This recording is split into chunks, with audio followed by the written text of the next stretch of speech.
أما بعد قال حدثنا عبد الله بن يوسف قال حدثنا الليث عن سعيد هو المقبوري عن شريك بن عبد الله بن أبي نمر أنه سمع أنس بن مالك رضي الله عنه يقول انس بن مالک رضی اللہ عنہ فرماتے ہیں بینما نحن جلوس، اس دوران کہ ہم بیٹھے ہوئے تھے مع نبی کریم صلی اللہ علیہ وسلم کے ساتھ فی المسجد مسجد میں، دخل رجل ایک آدمی آیا علی جمل اونٹ کے اوپر، فاناخہ اس نے اس کو بٹھا دیا فی المسجد مسجد میں،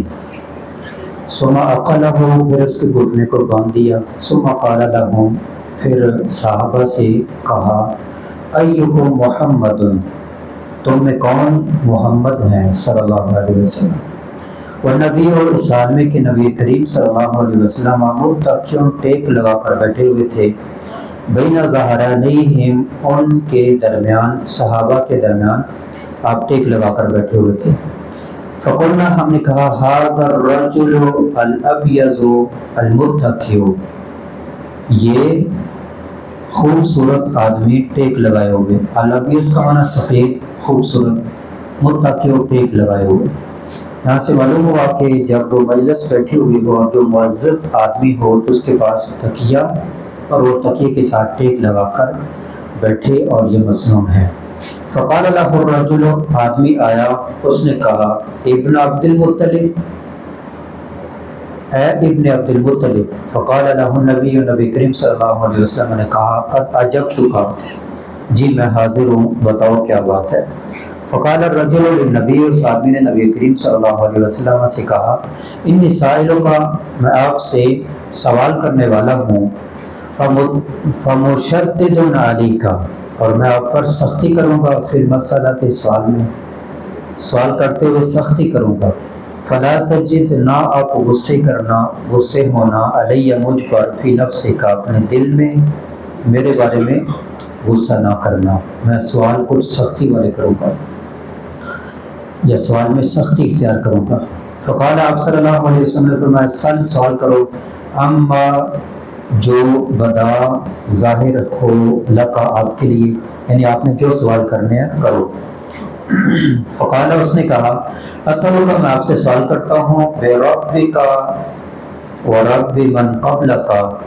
آپ کے رب کے واسطے کے ساتھ اور جو آپ سے پہلے ہیں ان کے رب کے واسطے کے ساتھ، اللہ ارسلک، کیا اللہ نے تجھے بھیجا ہے، الی الناس کلہم، تمام لوگوں کی طرف رسول بنا کر۔ فقال آپ نے کہا اللہم نعم، جی ہاں۔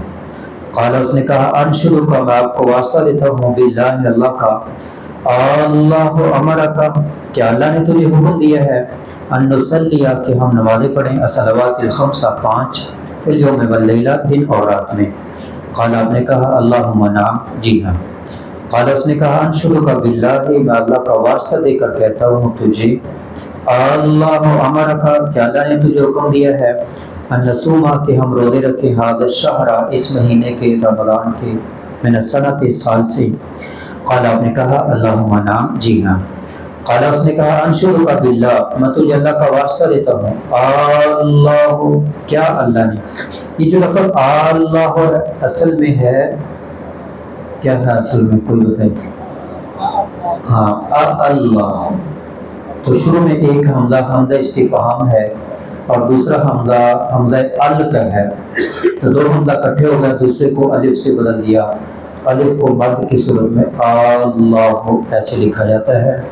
کہ اللہ نے تجھے حکم دیا ان تاخذ، کہ آپ لیں، ہذہ صدقۃ، یہ صدقہ، من اغنیائنا، ہمارے امراء، امیروں سے، فتقسمھا، اور آپ اس کو تقسیم کر دیں، علی فقرائنا، ہمارے فقیروں پر۔ فقال النبی، نبی صلی اللہ علیہ وسلم نے فرمایا اللہم نعم، جی ہاں۔ فقال الرجل، اس آدمی نے کہا آمنت، میں ایمان لاتا ہوں، بما، اس کے ساتھ، جئت بہ، جو آپ لے کر آئے۔ اور یہ ہم نے پہلے پڑھا تھا باب کے اندر کہ ایک صحابی آئے، انہوں نے پڑھ کر اللہ کے نبی کو سنایا، آپ نے کہا ہاں ہاں ہاں، یعنی قراءت علی الشیخ، استاد پر پڑھنا، جیسے کلاس میں طلبہ پڑھ رہے ہوتے ہیں اور استاد سن رہا ہوتا ہے اور ساتھ اس بات کر رہا ہوتا ہے۔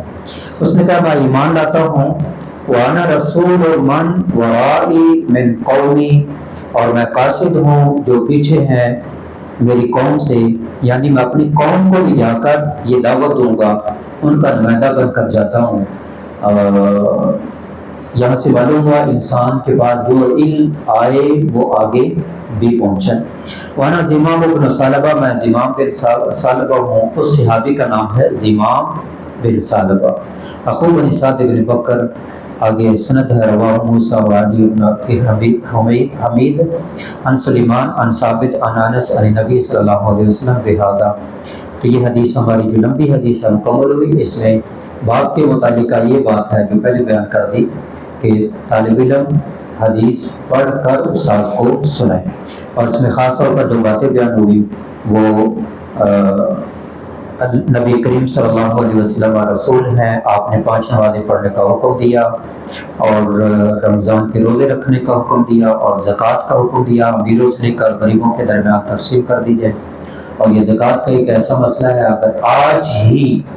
اس پر عمل کر دیا جائے تو پاکستان سے غربت ختم ہو جائے۔ پاکستان کے جتنے امیر ہیں ان کی زکوٰۃ لے کر پاکستان کے غریبوں کے اوپر تقسیم کر دی جائے تو غربت ختم ہو جائے۔ اللہ کریم سے دعا ہے کہ اللہ کریم ہمیں کما حق کو قرآن اور حدیث کو پڑھنے، سمجھنے اور اس پر عمل کرنے کی توفیق عطا فرمائے۔ وما علیہ الا البلاغ۔